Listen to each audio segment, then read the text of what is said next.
It's The World This Week, 7 days, 4 Paris-based correspondents, 1 hour. The World This Week in partnership with the Daily Beast. Joining us, Vivian Walt, Paris correspondent for Time Magazine. How are you? Good evening. Very well, thank you. All right.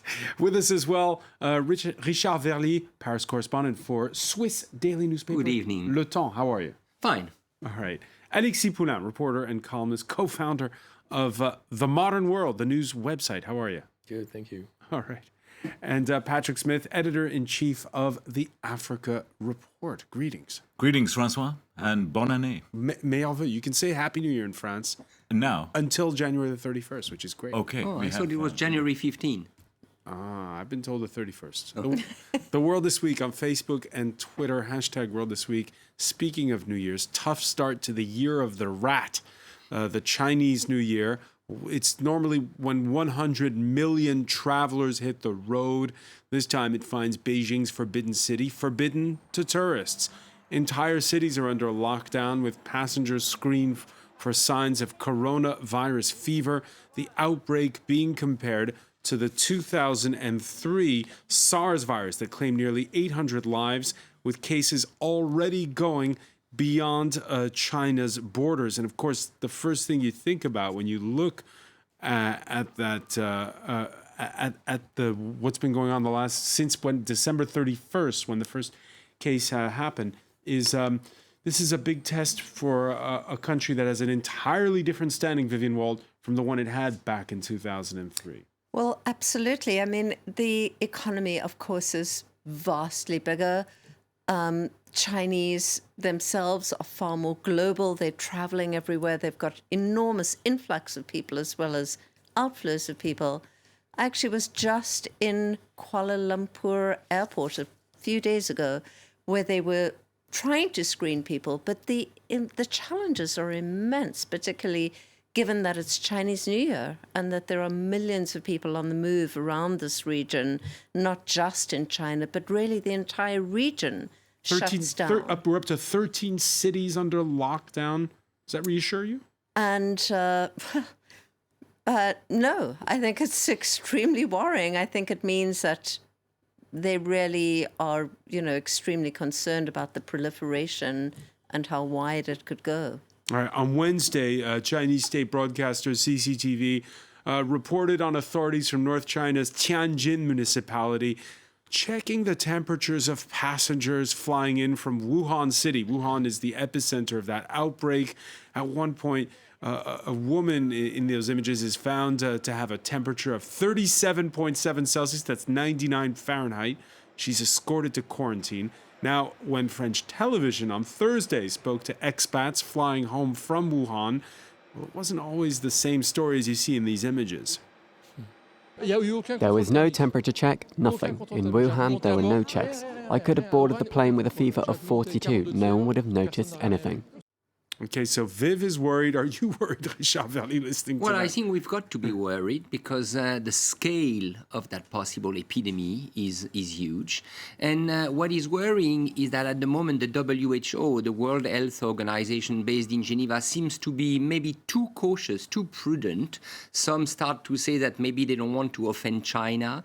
But the fact of the matter is that so far, I believe they have not declared a complete emergency, while maybe it would be better to take more measures because you've got government, you said it, in Southeast Asia, who are maybe not completely prepared to receive this influx of Chinese tourists in a time of possible epidemic. So yes, definitely worrying and worried.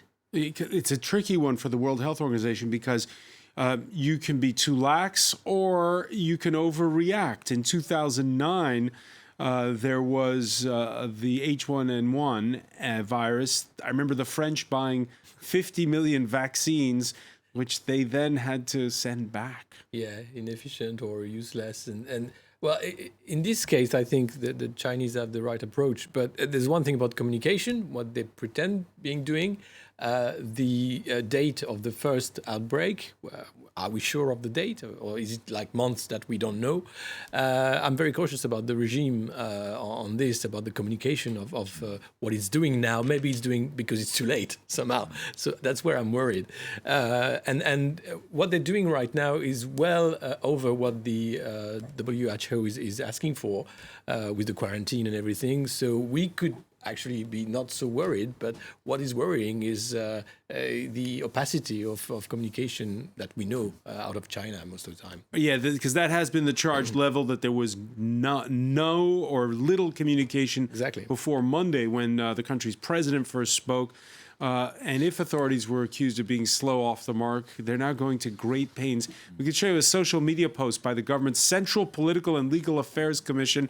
Anyone who deliberately delays and hides the reporting of cases out of his or her own self-interest will be nailed on the pillar of shame for eternity. Right. Smith. Well, it's good to see they're taking such strident measures. I think one of the big differences between what's happening this year and what happened in SARS 2002, 2003, as Vivian points out, the economy is much bigger, but the liberty of journalists on independent blogging platforms using social media to blow the whistle on the sort of people that are hiding reported cases of the virus is much less. The government has cracked down. In the era of Xi Jinping, perhaps leader for life, independent journalists are under huge pressure, far more pressure than they were under back in 2002, 2003. And I think that's a real worry, because then you're asked to give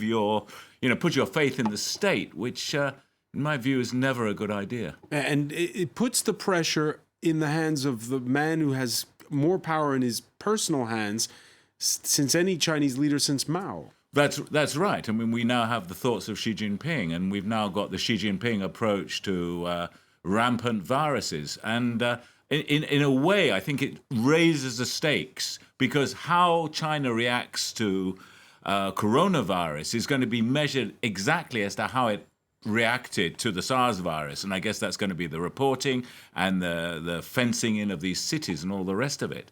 And they're obviously going to want to declare a victory, but maybe in declaring a victory, we're not going to get the full picture from official sources. And it's definitely having an impact worldwide. Stock markets have felt the effects, travel stocks in particular tumbling, while sales of face masks have soared in places like Shanghai. We're worried about this virus. And recently there have been more and more people infected. I think our children are vulnerable. I heard that quite a few people from Wuhan came to Shanghai to get treatment. So maybe the virus is here in Shanghai. That's why we're all wearing masks. Vivian Walter, your reaction to those people speaking there? If one can hear them, yes. I think that people are doing whatever they can, and obviously face mask is actually a pretty effective preventive measure, in fact. This is an airborne disease, and that is definitely one way you can protect yourself. It just seems so ironic that it's the most low-tech method of protection against something which could ultimately be a kind of pandemic or a global issue. Well, it is already. It's in numerous countries. It's a kind of curious disjuncture. I mean, the other thing that we haven't discussed, obviously, is the things that haven't changed in SARS, which is that both epidemics appear to have started with the consumption of wild animals and the sale of wild animals in Chinese markets. And that is kind of something that just hasn't changed, despite all these years that have passed and all the kind of massive sophistication of this country. Yeah, plus don't forget, you've got the cost of the epidemic, if there is an epidemic itself, social, medical, and reputation-wise, but you have also the fear among the people, which can spread. And that can lead to difficult situations. So altogether, it comes to one word: trust. Can we trust the Chinese authority and the Chinese health authority at the moment? Nobody is able to give a precise answer. All right, we're going to look at some of the other stories we've been following for you this week. Donald Trump keeping to his regular schedule after attending the World Economic Forum in Davos, Switzerland. The U.S. president returning to Washington this Friday, attending an anti-abortion rally. All the while, just a few blocks away, his impeachment trial in the U.S. Senate getting underway with the prosecution firing on all cylinders. On the basis of this Russian propaganda, he withheld $400 million in military aid to a nation Russia was fighting, our ally. I mean, when we ask about, okay, what's the national security implication of what the president did? How much more clear can it be? Compelling argument if you're watching, Alexis Poulain. Have you been watching? Yeah, I've been watching, but it's the whole thing. There is Ukraine, but then there is also China when he was eating at Biden and saying China should investigate on Biden. And it's been talking to any world leader trying to make sure that they will investigate on Biden, which is the number one guy that he will have in front of him eventually, or that he's scared of. What we see here with Giuliani, with Trump and the rest is a bunch of mobster goons where they're talking to world leaders like they're selling a new property market or something, or a Trump Tower, and saying, hey, we're going to do a deal. Let's do this. And you'll get some weapon of mass destruction in return. It's not right. There's something clearly wrong in our democracies that something like this happened, and that the impeachment is all a joke because right now the GOP, the Grand Old Party, is all sticking behind Trump because it's the only ticket for this year for the election, and he knows this, and eventually it's good publicity. Because he'll come back and say, look, they want to hit me, but I'm the strongest, I'm the best, the Trump way. Is this a non-story? Impeachment trial? Au contraire, no, it's huge, and I think that part of the strategy is to sort of yawn and say it's boring. I mean, as you just pointed out, I mean, this is a massive, national security decision to withdraw military aid from an ally under threat from Russia. It's got huge consequences, and if the boot was on the other foot, if Barack Obama had done something like this, do you think his feet wouldn't have touched the ground before they started the impeachments? So I think it is. And it's, to compare it with the Bill Clinton, Monica Lewinsky thing, I think it is, this is a sort of, this is so much more important in terms of national security and morality and everything else. So I think it's a huge story. And Schiff, to his credit, has played a blinder the other day. I mean, his speech was brilliant. I think the problem was so few people saw it. Probably more people saw it in Europe than saw it in the States. But the issues are big. The stakes are very high. And I'm not 100% certain. I certainly don't buy into the Republican narrative. This is going to damage the Democrats. I mean, the point Schiff is making says whether or not it damages us in the short term, we have to do this because this is an issue. We can't allow it just to be seen as a bit of partisan tit for tat. It really is a point where we must take our stand, and I think they're right to do that. Are you surprised that, social media can be an echo chamber. So if you're anti-Trump, you're going to think Schiff was great, and if you're pro-Trump, you're going to think he was terrible. But are you surprised at how much of a following he seems to have had this week? I mean, I think that, Patrick is right that the Democrats had to do this. I mean, if they don't impeach him for this kind of issue, then what use is the Constitution? It was exactly for this kind of transgression. And I don't think anyone actually disputes the facts of the matter. It's clear, I think, to everybody on all sides that he broke the law. So will it have an impact? The question is, it will certainly have an impact. Which way, I think, is the open question. And I think what's sort of pressing for people in America is that there doesn't seem to be any kind of recourse, ultimately. And the old saying that Trump said that, I can shoot somebody in Fifth Avenue and get away with it, seems to be playing out now. And it's extremely dispiriting for people. and ultimately I think for both sides, that there's something that is so corrosive at this point. How much coverage is it getting in your newspaper, Richard Verly? A lot. I think we have run articles day by day since the beginning of the trial.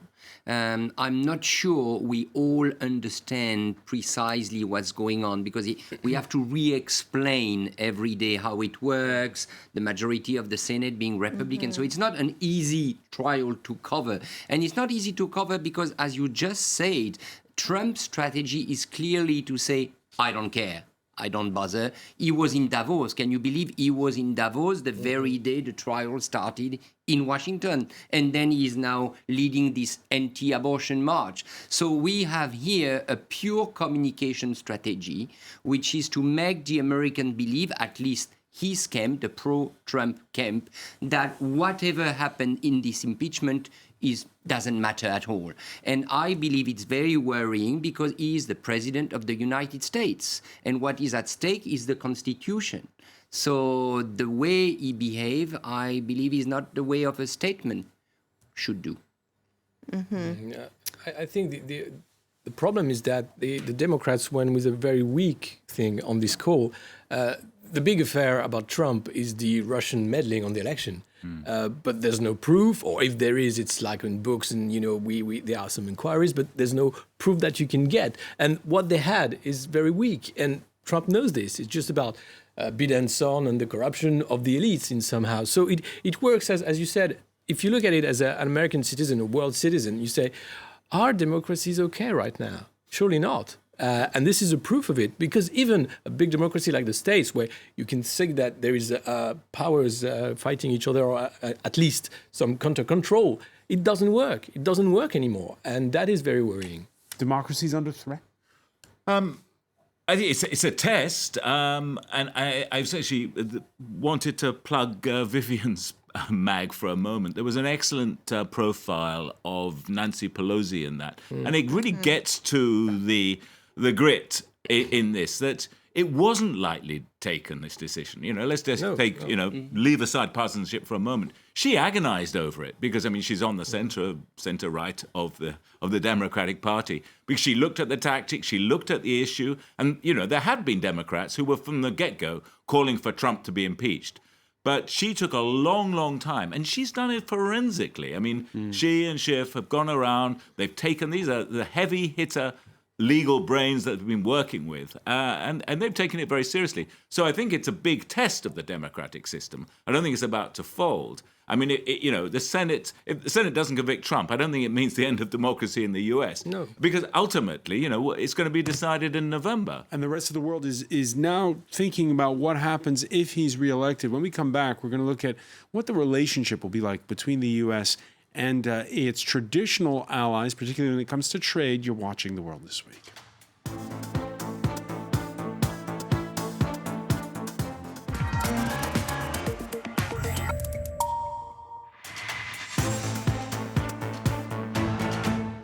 Welcome back, or welcome if you're just joining us. It's The World This Week. The World This Week in partnership with The Daily Beast. We are in the company of Vivian Walt, Paris correspondent for Time magazine. We're with Richard Verly, Paris correspondent for Swiss daily newspaper Le Temps. He is the co-founder of the news website Le Monde Moderne, The Modern World. Alexis Poulain and Patrick Smith, editor-in-chief of the Africa Report. What is donning your cover this month? Well, I think a lady called Isabel dos Santos is staking her claim to the cover of the Africa Report. We'll talk more about her in a moment. Before the break, Richard Verly mentioning how while this impeachment trial was getting underway, Donald Trump was in his native Switzerland attending the World Economic Forum. There he bragged about his trade truce with China, threatened Europe with tariffs over cars, and with teenage Swedish climate activist Greta Thunberg in town, he warned against, quote, prophets of doom when it comes to climate change. Of course, it wasn't all talk. The U.S.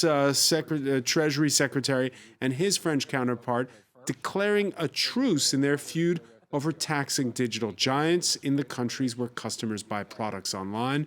France suspending its so-called GAFA tax until the end of the year. This staves off stiff tariffs on French luxury exports. while negotiations can continue for a more global agreement. Let's cut to the chase. Richard Verly, did the French cave? Well, I don't really understand what happened this week, because at the beginning of the week, when Trump met with Ursula von der Leyen, the new European Commission president, apparently he said that he was ready to appease the situation and to find a trade agreement with Europe. So we were on the way of something more peaceful than it is now at the end of the week, when Trump has said that he is ready to push hard. So frankly speaking, I think, and if you listen to what Le Maire and Mnuchin, the American Secretary for Treasury, has said, I mean, they agree also to have some time to implement this new tax regulation and through OECD. So I have the feeling that Trump is trying to play both cards. On the one hand, he's hitting hard, especially in front of the media. On the other hand, while the real commercial negotiation take place, he's probably not as hard as he pretend to be. What was your reaction when you heard Alexis Poulain about the suspension of that French GAFA tax? It's not surprising, because they already said that they would wait for the OECD to discuss and have a global discussion. So I think it's part of the plan. Same as for Trump, I think the French government is trying to play the strong guy and say, look, France is sovereign and we want to rule the GAFAs, just like we did with Europe. But in reality, it's all about negotiation, trade negotiation. If Trump decide, to raise taxes on German cars, French luxury products, then that's it. We just were you surprised on that score that the British, who've been accused in recent weeks of pandering to the Americans, in this case said, no, we're going to go through with our own GAFA tax? Not surprising, because I think Johnson has the green light from Trump. He can actually play the card and saying, look, we are doing this and we can... But it's exactly the same as the French. Well, differently, because I think the French are dependent on export more than the UK would be, especially on these products where Americans are buying a lot. And if you look at Jean-Claude Juncker, who was head of the European Commission, if you remember, just before leaving office, he went to the US dealing with Trump about a deal on German cars, saying, oh, look, we're going to be cool on trade. And what Trump said, well, actually, I might just raise, more taxes on German cars. So he decides whatever. And that's why I think he has a chance of re-election, because he's good at this game of hit and trade and pretending to be the bad guy, the good guy. But in the end, the US is always winning.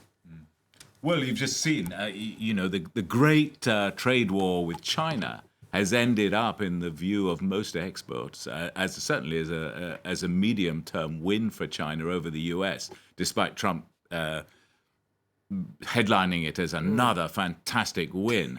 And I just, on both the British and the French positions, I have to say, I wouldn't rate the chances of Sajid Javid, the British finance minister, holding very firm to this, pledge to introduce GAFA taxes in Britain.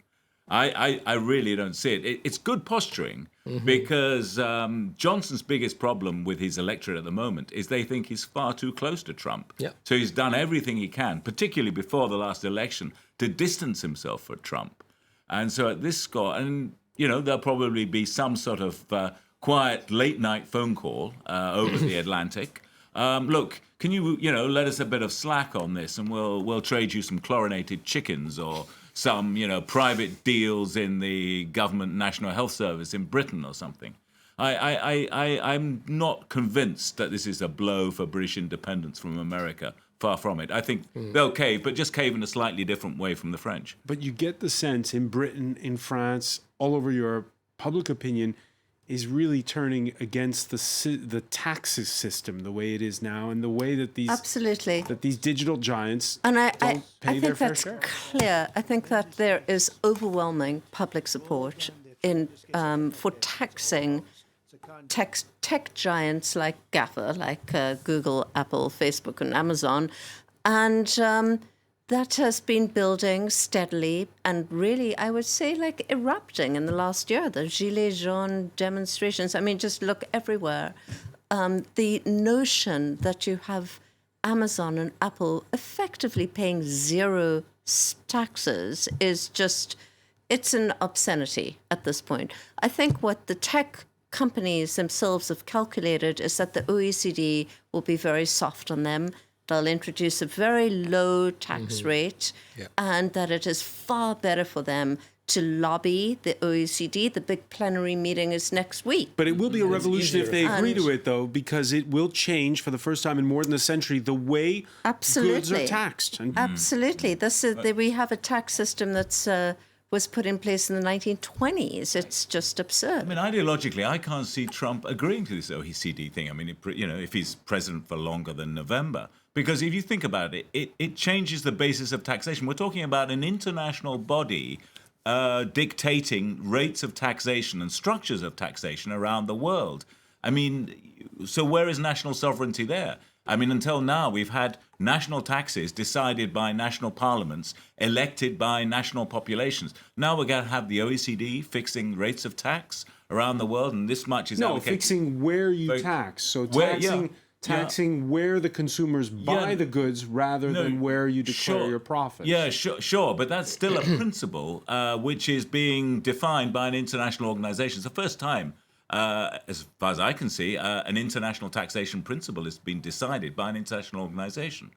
All right, we'll see how it plays out. They've done it again. After the Panama Papers, journalists from publications around the globe banding together to pore over the 715,000 documents that make up Luanda leaks. The fall from grace of the daughter of former longtime Angolan strongman Isabel dos Santos, accelerated by revelations of shell companies, complicit consulting and auditing giants, and possibly more than $1 billion worth of public money siphoned from the state's coffers. You say it's your cover story, Patrick Smith. Is this a story about her? Is it a story about Africa? Or is it a story about, global finance? It is much more the latter, actually. The whole notion of illicit financial flows, which afflicts Asia, afflicts Latin America, and afflicts Africa itself. At least $80 billion goes out of Africa each year in this form of illicit financial flows. That's deliberately mispriced import and export contracts, tax evasion, tax avoidance, corruption, kickbacks and front-loading on procurement contracts. You name it. That's more than all the remittances from hardworking Africans around the world back to their home countries. It's probably more by a factor of 4 or 5 of the levels of international foreign assistance. So it's a massive sum.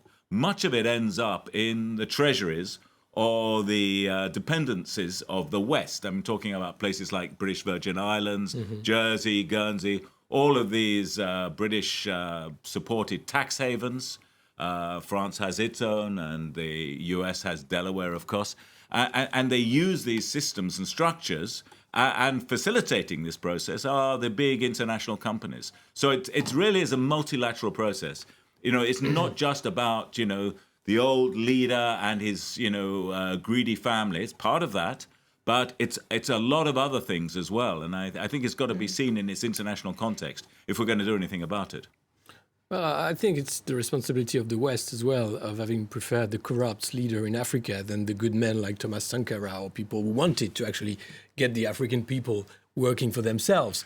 And all this was made only for the profit and the money and the dark money and the bad banks. And the fact that we don't have, we talk about OECD, but... You mentioned banks, but what's shocking in the Luanda leaks is more these consulting companies, these auditing giants. PwC. Of course, but these guys, I mean, the big four, they are four and they have clients and they don't change clients.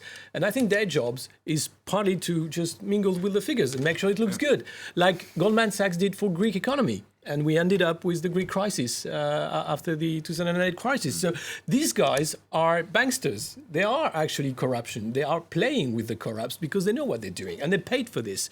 The client are paying for this. And what's even better is that tax evasion is legal. Actually, most of the time, you use legal system to frame your money in Jersey, Guernsey. There is nothing illegal in this. It comes into illegal when you actually get into some the grey list that was built up by the European Union, for example. But there's not so many countries in this. And certainly not Jersey, neither Ireland Malta. or Malta, and it's all intra-European tax havens that we never touch. And there is nothing in OECD or Europe or anything globally that want to tackle this tax evasion and this bad money that is around the world. But Richard Verly, you remember that first G20 summit during the financial crisis? This was precisely what they said they were going to do. Yeah, Correct. And to follow up on what you were just saying, the reality is that since the Panama leaks, since the first disclosure, vast disclosure of information on the use of offshore banking, tax havens, and so on, nothing has really changed. But the change of legislation in some of the tax havens. So some of them, including Panama, have been forced to change the way they were operating things, but the network is still in place, and especially the network of these big financial, consulting, auditing companies working closely with these families from different countries who are real predators of national wealth. And I think that's the problem. Now, just saying a word on the journalistic side of it, one of the problems, I believe, is we're not surprised anymore when we read those stories. We were a bit surprised 3-4 years' time when it came out with the Panama leaks, then you had the Swiss leaks and other leaks. Right now, we are reading things we believe we knew that. We know it is here, but nothing has been done. But it is prompting action. I mean, you had the Angolan prosecutor flew to Lisbon on Thursday, met with the head prosecutor in Portugal, and they're going for the Dos Santos clan's assets in All right, Portugal. let's talk That's going about to be that. a real test. Let's talk about that. Dos Santos, dubbed Africa's richest woman, did the rounds of interviews of the media in late November and called the accusations a political witch hunt cooked up within Angola's ruling MPLA party. If we're to be able to build and create the kind of countries we desire, we must absolutely fight corruption. But we must fight corruption where it is. We mustn't use corruption as an excuse when we want to neutralize potential political competitors. She also said she was self-made. True. So did Donald Trump, actually. But, yes. I call the hair and the heiress. And also called it a witch hunt. It's mind-boggling. I think what's so tragic about the story, I mean, different from the Panama leaks, really, is that you're talking about a country where people are desperately poor. And when you read some of the details, you can't imagine the sort of cynicism of the kind of just money grabbing. The bulldozing of beachfront communities. Bulldozing people's homes in the middle of the night with no warning because you want to put up luxury hotels. And it's just, it's completely mind-boggling. All right, Patrick was mentioning how there have been consequences since the start of the week. Since the story broke late Sunday, Angola pressing formal charges. Portugal opening up an investigation and put 4 of her operatives under formal investigation, one of whom has wound up dead. Found hanging Wednesday in the garage of his apartment building in Lisbon, Eurobic private banking director Nuno Ribeiro da Cunha, Eurobic, where Isabel dos Santos owns a 42.5% stake. And you have to wonder, in the case of Portugal, are they suddenly discovering that she had all these assets in their country? I'd like to credit the Portuguese with more intelligence than that. No, I mean, I think obviously, they've been exposed as having, turned a blind eye, as many others did, not simply Portugal. 8% of the Portuguese stock exchange is owned by high net worth Angolans. I mean, we went there last year and spoke to someone, and they said, we know legal firms, accounting firms, auditing firms, banks are making a fortune out of this. And until they get the signal from the government in Luanda, as they now have, they're not going to stop doing that.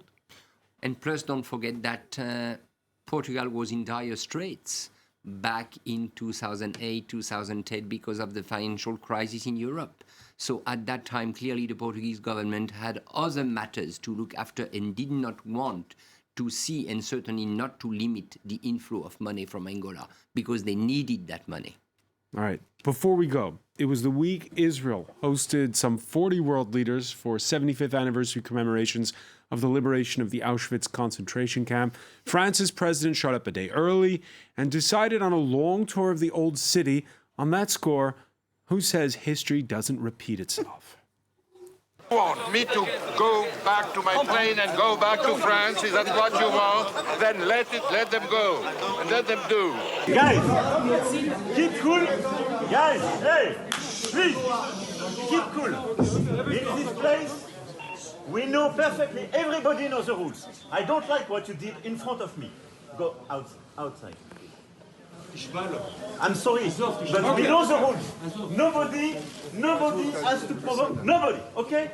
We keep calm. All right, just a word of explanation, Alexis Poulain. That happened in the Church of Sainte Anne, which is technically French territory. It was given to Napoleon III in the 19th century. So when he says, you know the rules, I suppose that's what Emmanuel Macron is alluding to. Well, there was nothing because he entered after that. I think it was pure theater and a bad theater. I mean, it's a catastrophe. Every time Macron is playing the actor, I think it's bad acting. And this time he even interpreted Chirac French accent because he doesn't speak English like this. Normally, if you look at CNN interviews and stuff, he has a good English accent. And this time, he made clear that you have to keep the rule, right? I'm correct with you and you understand what I say. And I can do that as well. Listen to me now. And this is, why would you do that? Apart from the French audience, where he's trying to get more popular, because right now with the strike about pension reform and everything is just going down in the intention of votes. This is purely political communication. And he was asked about Jacques Chirac's visit 24 years previous, just before that incident. Do you think he laid it on thick, Vivian Walt? I don't think so. I think this is classic Macron, and unfortunately, it's one of his fatal mistakes. And it's exactly like the cross the road to get a job, and don't call me Manu, and so on. These little moments which he could so easily have turned in a totally different way and used it to his advantage. It's like his own worst enemy. What was his accent moments. like when you interviewed him? When I interviewed him, not too far from that. I'm not sure he speaks with such a Listen to the CNN interview. You'll see. I mean, one of the tragedies of all this is this is meant to be a really solemn event. 75 years after the end of the Holocaust, and you've got this scene with the French president. You've got Russia and Poland facing off over it. Poland boycotting the ceremony. Putin being allowed to speak. I mean, it detracts. It's more or less goes back to the same sort of divisive conditions that led to the conflict that enabled the Holocaust. We do seem to be in danger of repeating ourselves. What Macron did on Wednesday was he went on this grand tour of the old city. He even went to the Al-Aqsa Mosque and to the Wailing Wall. He wanted to make a point of seeing all the different communities. Right.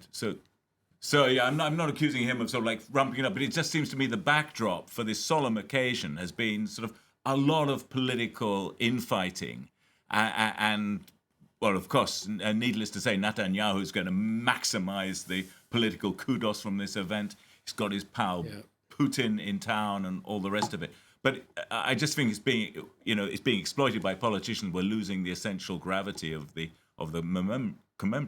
commemoration. I would defend Macron a bit on that. I do not believe, I was certainly not there, but I do not believe it was staged. I think he was probably cornered at a moment, and like Vivian say, it's just his temper. It's the way he is. Sometimes he should just quiet down and stop talking and maybe let one of his advisors deal with the thing. But he cannot do that. He wants to be the one calling the shot, and he does it with this certain English accent. When he came back in the plane, he talked with reporters about the fact that France is not a dictatorship, blah, blah, blah. He just can't refrain from lecturing the world, even in this difficult situation. And I believe that's his mistake. But I don't think it was staged. All right. We'll leave it there for now. I want to thank you, Richard Verly. I want to thank Patrick Smith, Alexis Poulain, Vivian Walt. Stay with us. Media Watch is next.